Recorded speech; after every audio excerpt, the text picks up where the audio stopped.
জয়গুরু। পরমদয়াল শিশি ঠাকুরের শ্রীচরণে জানাই ভূমিষ্ঠ প্রণাম।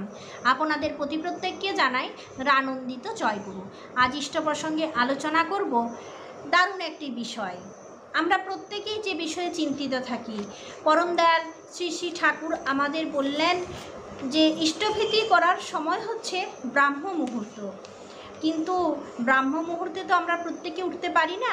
আমাদের ঘুম থেকে উঠতে কারো 7টা বেজে যায়, কারো সকাল 6টা বেজে যায়, কারো 12টা বেজে যায়, কারো আবার আরও বেলা হয়ে যায়। তো সেই জন্য আমাদের কি করণীয়, আজকে এই প্রসঙ্গে পরমদয়াল শিশি ঠাকুর যা যা বললেন তা নিয়ে আলোচনা করব।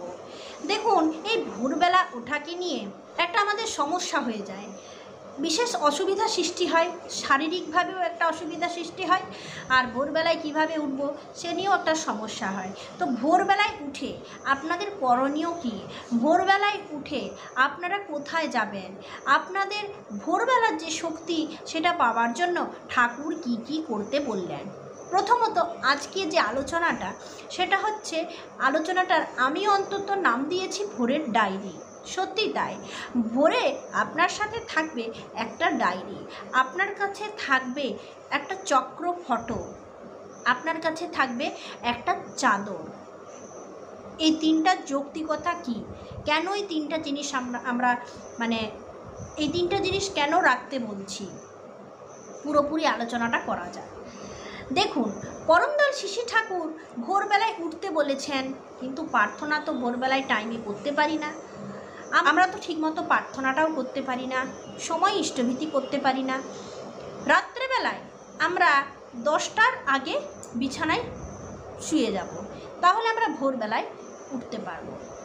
আপনি যদি রাত্রেবেলায় খাবার হিসেবে খাবারটা হালকা খান, আমরা যদি দিনের বেলার মতো রাত্রেবেলাতেও পেট ভরে ভাত, তরি তরকারি এইসব খাই, তাহলে কি হবে বলুন তো? যেমনভাবে দিনের খাচ্ছি সেভাবে যদি খাই, তাহলে আমাদের সকালবেলায় ওঠা হবে না, অর্থাৎ ভোরে ওঠা হবে না, শীঘ্রই আমরা উঠতে পারবো না। তাই আমরা যদি সকালবেলায় উঠতে চাই, যদি আমরা ভোরবেলায় উঠতে চাই, তাহলে আমাদেরকে রাত্রেবেলায় খাবারটা কম খেতে হবে। রাত্রেবেলায় আপনি একটা কি অর্ধেকটা রুটি খেতে পারেন, একটু দুধ দিয়ে কিংবা একটু তরকারি দিয়ে, পেট ভরে জল খেলেন, ব্যাস এই খাবারেই আপনাকে থাকতে হবে। হয়তো পেটটা ঠিকঠাক ভরবে না, অর্ধেক পেট ভরবে, সেটাই কিন্তু আপনাকে খেতে হবে। আমরা কি খাবো রাত্রেবেলায়? রাত্রেবেলায় আমরা খুব হালকা পরিমাণে খাবারটা খাবো। ভোরবেলায় উঠে ঠাকুর আমাদের নাম করতে বলেছেন। ভোরবেলায় সূর্যের যে কিরণ বের হয়, সেই কিরণটা আমাদের গায়ে লাগাতে হবে। দেখবেন ব্রাহ্ম মুহূর্তে ওই যে একটা হালকা হালকা কমলা রঙের একটা সূর্য কিরণ আসে, সেই কিরণটা শরীরে লাগালে শরীরে অর্ধেক রোগ ভালো হয়। আর সবথেকে বড় কথা, ওই সময় আমরা প্রাকৃতিক শক্তি লাভ করি।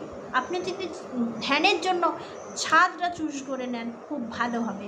ছাদে বসে সূর্য কিরণও গায়ে লাগলো, তখন কিন্তু খুব জোর রোদ বের হয় না, সেই সময়টা যে বাতাসটা সেটা শরীরের জন্য খুব ভালো। তো ছাদে বসে সুন্দরভাবে আপনি নাম ধ্যান করুন। এক হাতে দুটো কাজ হবে, নাম ধ্যানটাও হবে, তার সাথে সাথে সূর্যের যেটা আভা সেটা শরীরে লাগবে।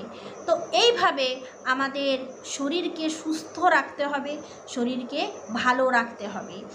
আর এই নাম ধ্যান যদি আমরা ব্রাহ্ম মুহূর্তে ভালোভাবে করি, আস্তে আস্তে নাম ধ্যান করতে করতে আমাদের কিছু এমন ভাবনা আসবে, সেই ভাবনাগুলো আমাদের ডায়েরিতে লিখতে হবে।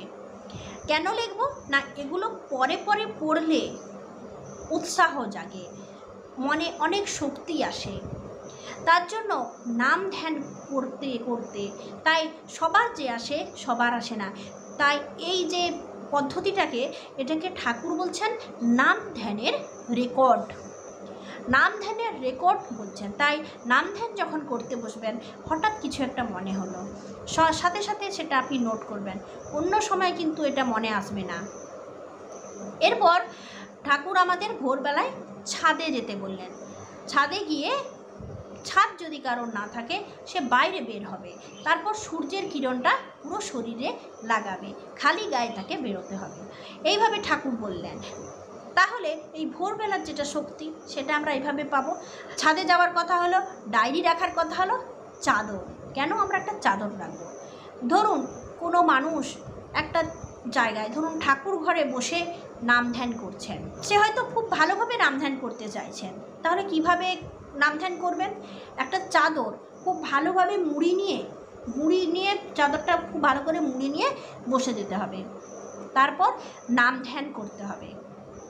নাম ধ্যান করলে, এইভাবে যদি আমরা নাম ধ্যান করি, তাহলে বাইরের কোনো শব্দ এসে আমাদের ডিস্টার্ব করতে পারবে না। তাই এইভাবে আমাদেরকে নাম ধ্যান করতে হবে। পরমদয়াল শিশি ঠাকুর এইভাবে আমাদেরকে চাদর মুড়ি দিয়ে নাম ধ্যান করতে বললেন। বাইরের কোনো ডিস্টার্ব আমাদের মাথায় আসবে না। কেউ যদি অভ্যাস করতে পারেন তো নাম ধ্যান এই চাদর মুড়ির ভিতরে খুব ভালো হয়। এইভাবে ঠাকুর আমাদের নাম ধ্যান করার কথা বললেন। তাই ভোরবেলার যে এই আনন্দ, ভোরবেলার যে এই শক্তি প্রত্যেককেই কিন্তু উপভোগ করতে দিতে হয়। আচ্ছা, এরপর নাম ধ্যান ভালো হবার জন্য খুব পেট ভর্তি করে খাওয়া চলে না। ধরুন আপনি নাম ধ্যান ভালোভাবে করবেন, যেমনভাবে ভোরে ওঠার জন্য খুব বেশি করে খাওয়া চলে না, নাম ধ্যানের জন্য একদম এটা সেটা যা পাই তাই খেয়ে নিই, তাহলে ভালো এদের নাম হয় না। হালকা পেটটা একটু হালকা থাকলে নাম ধ্যানটা ভালো হয়। যাই তাই খেলে আমাদের শরীরে বায়ু উৎপন্ন হয়, বায়ু উৎপন্ন হলে ভক্তির অভাব হয়, তখন ভালোভাবে নাম ধ্যান হয় না। তাহলে বুঝতে পারছেন ভোরবেলার সময়টা কতখানি ইম্পর্ট্যান্ট। আচ্ছা, আপনাদের তো অনেক কথাই বললাম, কিন্তু একটা কথা বলতে আমার বাকি রয়ে গেল যে ব্রাহ্ম মুহূর্তটা শুরু হচ্ছে কখন, মানে স্টার্ট কখন? ব্রাহ্ম মুহূর্তটা শুরু হচ্ছে ওই মোটামুটি ধরে নেন 3:40 থেকে মোটামুটি আপনি 5টা পর্যন্ত এই শক্তিটা পাবেন। এখন তো আরও 5টার সময় খুব বেশি রোদ বেরিয়ে যাচ্ছে, তো তার আগেই আপনাকে কাজটা করে ফেলতে হবে। 3:40 থেকে ব্রাহ্ম মুহূর্ত শুরু হয়। 4টের সময় আপনি ইষ্টভীতি করুন, 4টের সময় আপনি বাইরে যান এবং সূর্যের যে লাল আভাটা সেটা সারা শরীরে লাগান।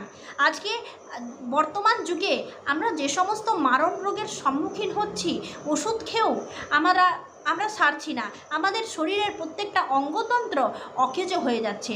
শরীর ভালো থাকার উপায় একটাই, আমাদেরকে ভালো থাকতে হবে আর ভালোভাবে খেতে হবে, সদাচার পালন করতে হবে, নাম ধ্যান করতে হবে। জানেন কি, নাম ধ্যান আমাদের অপ্রয়োজনীয় কথা বলতে দেয় না, আমাদের ধৈর্য কতখানি রাখে। তার জন্যই ভোরবেলায় আপনারা প্রত্যেকে নাম ধ্যান করুন। আর আপনার ভোরবেলাতে নাম ধ্যান করার সময় যে যে ভালো ভাবনাগুলো আসে এগুলো আপনি রেকর্ড করুন, ঠিক আছে? এই কাজগুলো করুন। রাত্রেবেলা খুব কম সম খাবার খেলে আমাদের হজমটাও ঠিকঠাক হয়। আমরা অনেক সময় রাত করে খাবার খাই, রাত করে খাওয়াটা কিন্তু একবারেই শরীরের জন্য ভালো নয়। এতে করে শরীরে বাড়তি মেদ জমা হয়, আর আমরা অস্বাস্থ্যকর খাবার খেলে আমাদের শরীর আরও খারাপ হয়ে যায় এবং মেদ জমতে পারে, ওজন বাড়তে পারে, আর হজমের সমস্যা হতে পারে। তাই খুব বেশি রাত হয়ে গেলে খাবার খেতে নেই। একটু 8টা 8:30 বাজবে, তখন আপনারা হালকা খাবার খেয়ে নেবেন এবং 9:30 10টার মধ্যে আলো নিভিয়ে শুয়ে যাবেন। যারা ব্রাহ্ম মুহূর্তে উঠতে চান, হয়তো রাত্রে অনেকের কাজ থাকে, সেই কাজগুলো রাত ছাড়া হয় না, রাত বেশি জেগে কমপ্লিট করতে হয়, একটু বেশি রাত জেগে কমপ্লিট করতে হয়, সেক্ষেত্রে আমি বলছি না। কিন্তু যারা ব্রাহ্ম মুহূর্তে উঠতে চান, যারা ব্রাহ্ম মুহূর্তের যে শক্তি সেটা লাভ করতে চান, তারা অবশ্যই নাম ধ্যান করুন, নাম ধ্যানের রেকর্ড করুন।